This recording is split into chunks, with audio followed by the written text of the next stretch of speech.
श्रीमद्भागवतं रण्डावद् स्कन्धं एळावद् अध्यायं। ब्रह्मोवाच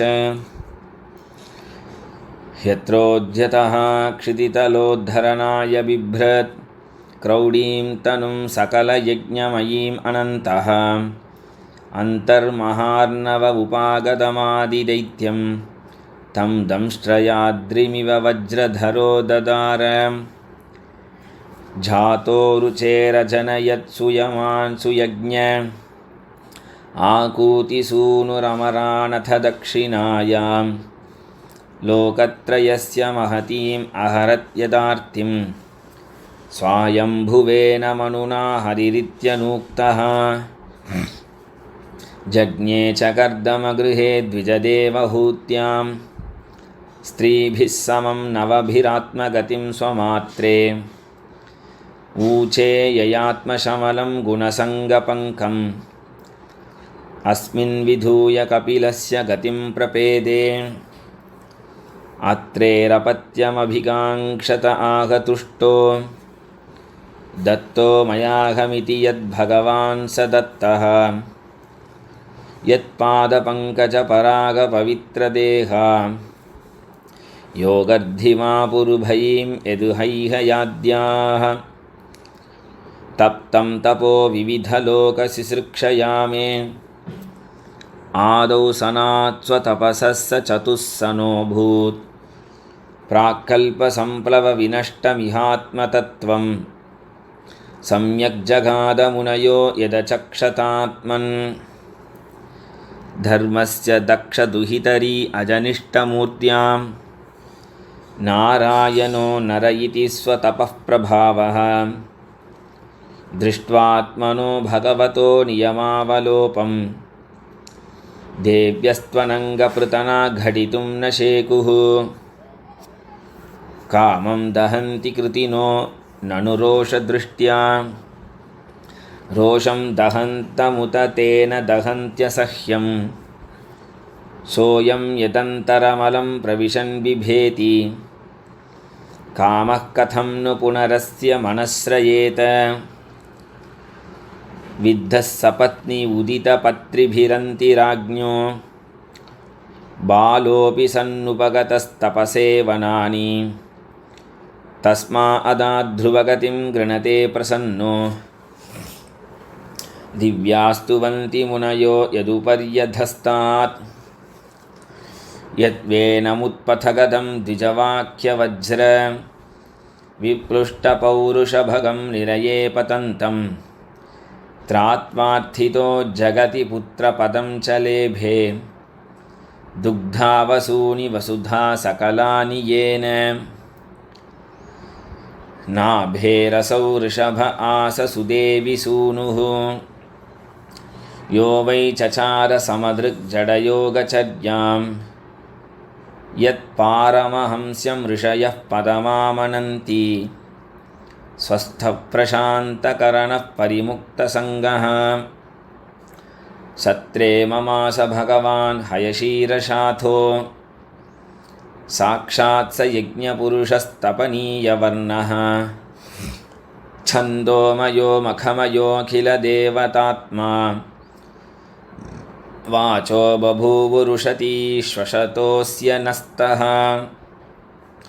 मत्स्यो युगान्तसमये मनुनोपलब्धः क्षोणीमयो निखिलजीवनिकायकेतः विश्रंसितानुरुभये सलिले मुखान्मे आदाय तत्र विजहारः वेदमार्गान् क्षीरो दधौ अमरदानवयूथपानाम् उन्मथ्नताम् अमृतलब्धय आदिदेवः पृष्ठेन कच्छपवपुर्विदधारगोत्रं निद्राक्षणोद्रिपरिवर्तकशानकण्डूः त्रैविष्टपोरुभयहास नृसिंहरूपं कृत्वा भ्रमद्भ्रुकुटिदंष्ट्रकरालवक्त्रं दैत्येन्द्रमाशु गदयाभिपतन्तमारात् ऊरौ निपात्य विददार नखैः स्फुरन्तं ಅಂತಃಸರಸ್ಯುರ್ಬಲೇನ ಪದೇ ಗೃಹೀತೋ ಗ್ರಾಹೇನ ಯೂಥಪದಿರಂಬುಜಹಸ್ತ ಆರ್ತಃ आहेदमादिपुरुषाखिललोकनाथ तीर्थश्रवश्रवणमङ्गलनामधेय श्रुत्वा हरिस्तमरणार्थिनमप्रमेयः चक्रायुधः पतकराजभुजाधिरूढः चक्रायुधः पतकराजभुजाधिरूढः चक्रेण नक्रवदनं विनिपाट्य तस्मात् हस्ते प्रगृह्य भगवान् कृपयोज्जहार ध्यायान् गुणैरवरजोऽप्यतिदेः सुतानां लोकान् विचक्रम इमान् यतथाधियज्ञः क्ष्मां वामनेन जगृहे त्रिपदच्छलेन याच्न्यामृते पथिचरन् प्रभुभिर्न चाल्यः नार्थो बलेरयमुरुक्रमपादशौचम् आपश्शिखाधृतवतो विबुधाधिपत्यं यो वै प्रतिश्रुतमृतेन चिकीर्षदन्यत् आत्मानमङ्गशिरसा हरयेऽभिमेने तुभ्यं च नारदभृशं भगवान् विवृद्धभावेन साधु परितुष्ट उवाच योगं ज्ञानं च भागवतम् आत्मसतत्त्वदीपं यद्वासुदेवशरणा विदुरञ्जसैव चक्रं च दिक्ष्वविहतं दशसु स्वतेजो चक्रं च दिक्ष्वविहतं दशसु स्वतेजो मन्वन्तरेषु मनुवंशधरो बिभर्ति दुष्टेषु राजसु दमं व्यदधात् स्वकीर्तिं सत्ये त्रिपृष्ठ उशतीं प्रथयंश्चरित्रैः धन्वन्तरिश्च भगवान् स्वयमेव कीर्तिः नाम्ना नृणां पुरुरुजां रुजहाशुहन्ति यज्ञे च भागम् अमृतायुरवावरुन्ध आयुश्च वेदमनुषास्त्यवतीर्य लोके क्षत्रं क्षयाय विधिनोपभृतं महात्मा ब्रह्मधृगुज्जितपथं नरकार्तिलिप्सु उद्दन्त्यसौ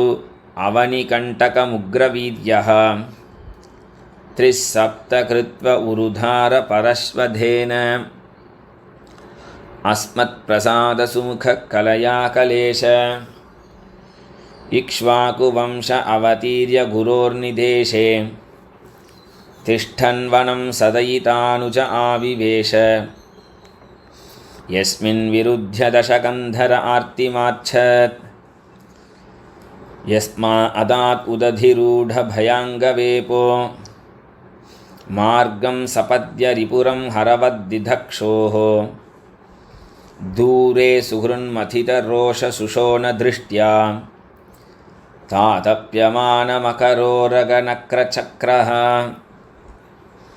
वक्षस्थलस्पर्शरुग्णमहेन्द्रवाह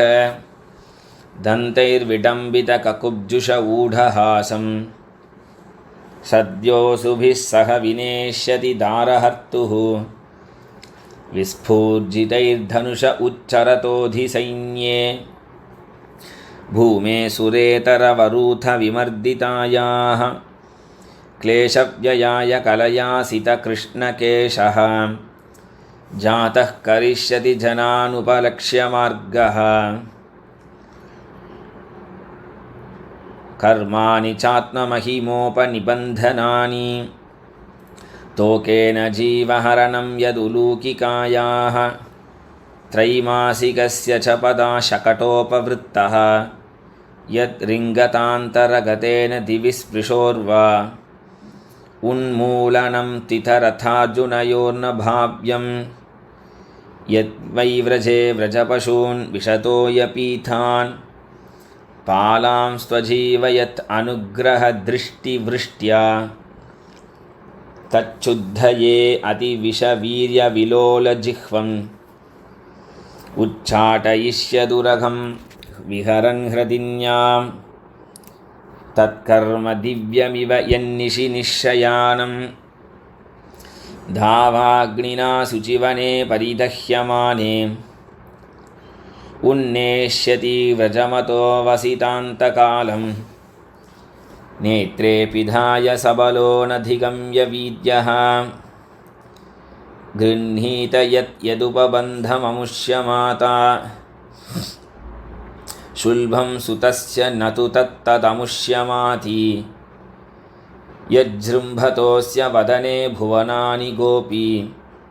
संवीक्ष्य शङ्कितमनाः प्रतिबोधितासीत्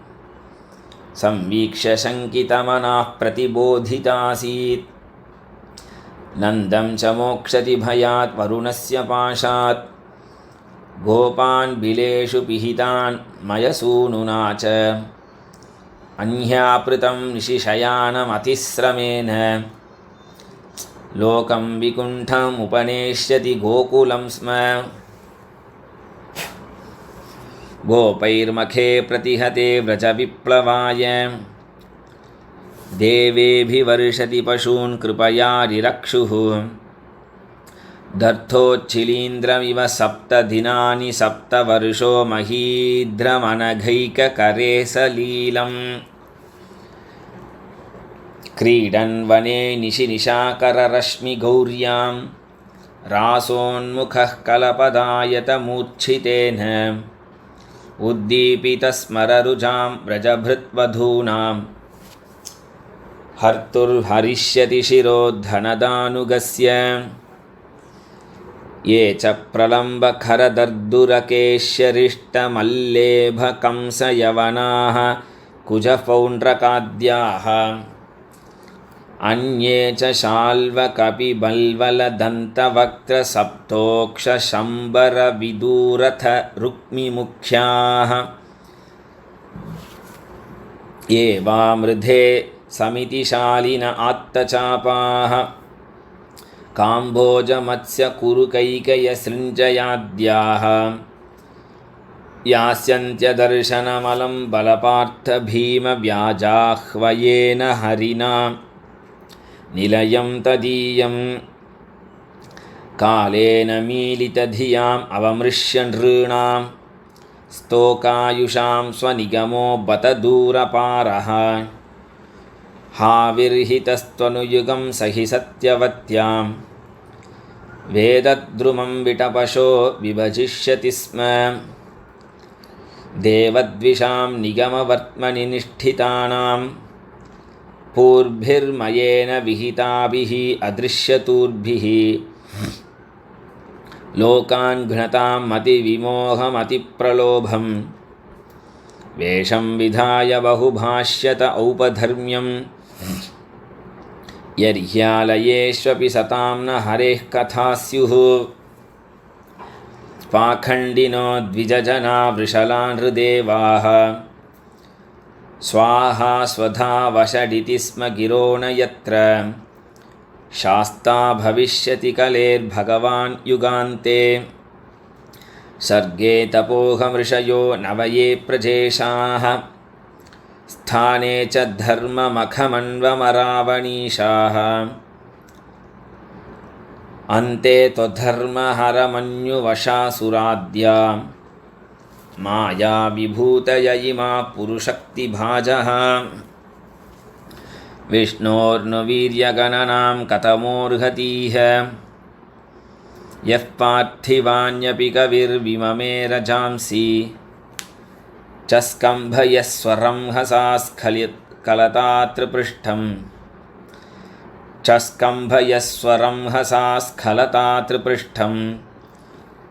यस्मात्त्रिसाम्यसदनात् उरुकम्पयानं नान्तं विधाम्यहममी मुनयोऽग्रजास्ते मायाबलस्य पुरुषस्य कुतो परेये गायन् गुणान् दशशतानन आदिदेवः शेषोऽधुनापि समवस्यति नास्य पारम् येषां स एव भगवान् दययेत् अनन्तः सर्वात्मनाश्रितपदो यदि निर्व्यलीकं ते दुस्तराम् अतितरन्ति च देवमायां नैषां ममाहमिति धीस्व शृगालभक्ष्ये वेदाहमङ्गपरमस्य हि योगमायां यूयं भवश्च भगवान् अथ दैत्यवर्यः पत्नीमनोः स च मनुश्च तदात्मजाश्च प्राचीनबर्हिर्रिभुरङ्ग उत ध्रुवश्च इक्ष्वाकुरैलमुचुकुन्दविदेहगादिरघ्वम्बरीशसगरा गयनाहुषाद्याः मान्धात्रलर्कशतधन्वनुरन्ति देवा देवव्रतो बलिरमूर्तरयो दिलीपः सौभर्युतङ्कशिबिदेवलपिप्पलाद सारस्वतोद्धवपराशरभूरिशेनाः येन्ये विभीषण हनूमत् उपेन्द्रदत्त पार्थाष्टिशेन विदुरः श्रुतदेववर्याः ते वै विधन्ति अतितरन्ति च देवमायां स्त्रीशूद्रहूणशबरा अपि पापजीवाः यद्यद्भुतक्रमपरायणशीलशिक्षाः तिर्यग्जना अपि किमुश्रुतधारणाये शश्वत्प्रशान्तमभयं प्रतिबोधमात्रं शुद्धं समं सदसतः परमात्मतत्त्वं शब्दो न यत्र पुरुकारकवान् क्रियार्थो मायापरैत्यभिमुखे च विलज्जमाना तद्वै पदं भगवतः परमस्य पुंसो ब्रह्मेति यद्विदुरजस्रसुखं विशोकं सद्र्यङ्नियम्य यतयो यमकर्तहेतिं जह्युस्वराडिव निपानखनित्रमिन्द्रः सश्रेयसामपि विभुर्भगवान् यतोऽस्य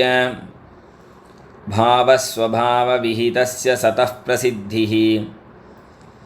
देहे स्वधातुविगमेऽनुविशीर्यमाने व्योमेव तत्र पुरुषो न विशीर्यतेजः सोऽयं ते विहितस्तात भगवान् विश्वभावनः समासेन हरेर्नान्यत् अन्यस्मात् सदसच्चयते इदं भागवतं नाम यन्मे भगवतोदितं संग्रहोऽयं विभूतीनां त्वमेतत् विपुलीकुरु यथा हरौ भगवती नृणां भक्तिर्भविष्यति सर्वात्मन्यखिलाधारे इति संकल्प्य वर्णय मायां वर्णयतो मुष्य ईश्वरस्यानुमोदतः शृण्वतः श्रद्धया नित्यं माययात्मानमुह्यति इति श्रीमद्भागवते महापुराणे पारमहंस्यां संहितायां द्वितीयस्कन्धे ब्रह्मनारदसंवादे सप्तमोऽध्यायः। श्रीहरये नमः। श्रीहरये नमः। श्रीहरये नमः। गोपिकाजीवनस्मरणं गोविन्द गोविन्द।